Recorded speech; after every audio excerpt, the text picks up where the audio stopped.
नमस्कार। आज का टॉपिक है राजस्थान में रेलों की स्थापना और विस्तार। इससे पहले वाले वीडियो में हमने राजस्थान में रेलों की स्थापना और उनके विस्तार पर चर्चा की थी। साथ ही अंग्रेज़ों की भारत में रेल निर्माण के पीछे जो उद्देश्य थे और उनकी जो नीतियां थी उन पर भी हमने विस्तार से चर्चा की थी। इस वीडियो में हम राजस्थान में रेलों के विकास से जो परिणाम सामने आए उन पर हम चर्चा करेंगे। तो सबसे पहले हम राजस्थान में रेलों के जो लाभप्रद परिणाम थे उन पर बात करेंगे। राजस्थान में रेलों के विकास से आयात निर्यात व्यापार में काफी वृद्धि हुई। राजस्थान के व्यावसायिक केंद्र भारत के विविध नगरों एवं कस्बों तथा बाजारों और मंडियों से जुड़ गए, जिससे प्रदेश के व्यापार वाणिज्य को काफी प्रगति मिली।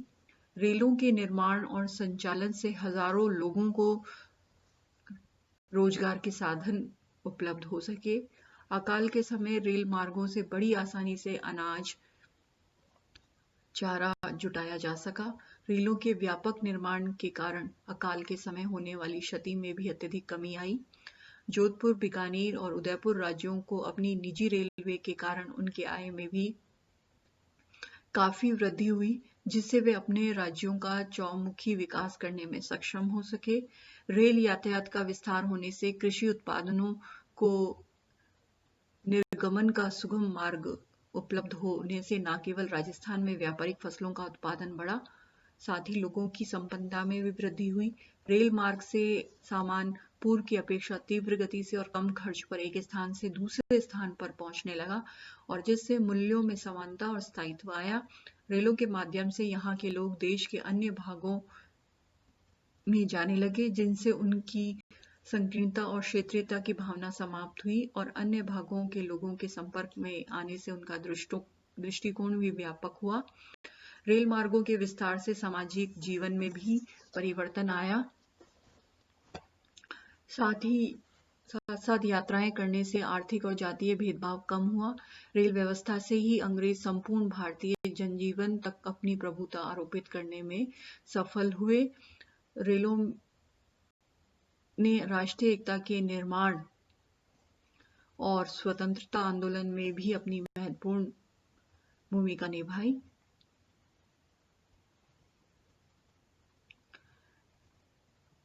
अब हम रेलों के राजस्थान में निर्माण से जो दुष्परिणाम सामने आए उन पर चर्चा करेंगे। रेल मार्ग के निर्माण के कारण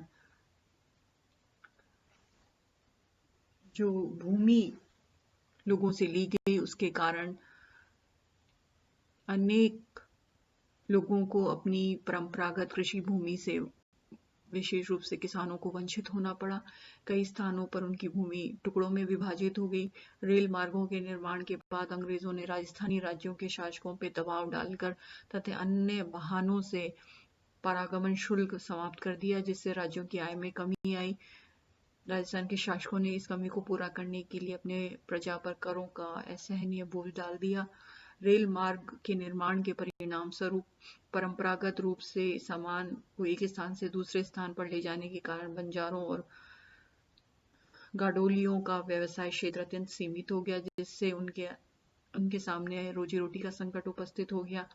रेलों के विस्तार से व्यापारिक मार्गों को परिवर्तित कर दिया गया, जिससे प्राचीन व्यापारिक मार्गों पर स्थित पाली, भीलवाड़ा, मालपुरा, राजगढ़, ऋणी आदि व्यावसायिक केंद्रों को बड़ी क्षति पहुंची। राजस्थान के व्यापारियों को राज्य के बाहर निष्क्रमण में भी रेल मार्गों की मुख्य भूमिका रही। विदेशी कंपनियों द्वारा रेल मार्गों के निर्माण और संचालन के माध्यम से यहाँ से बड़ी मात्रा में धन का निष्कासन हुआ।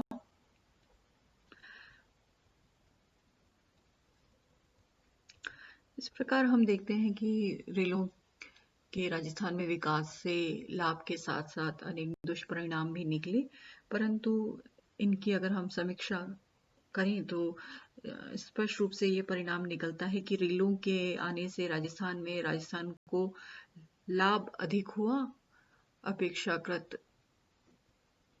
धन्यवाद।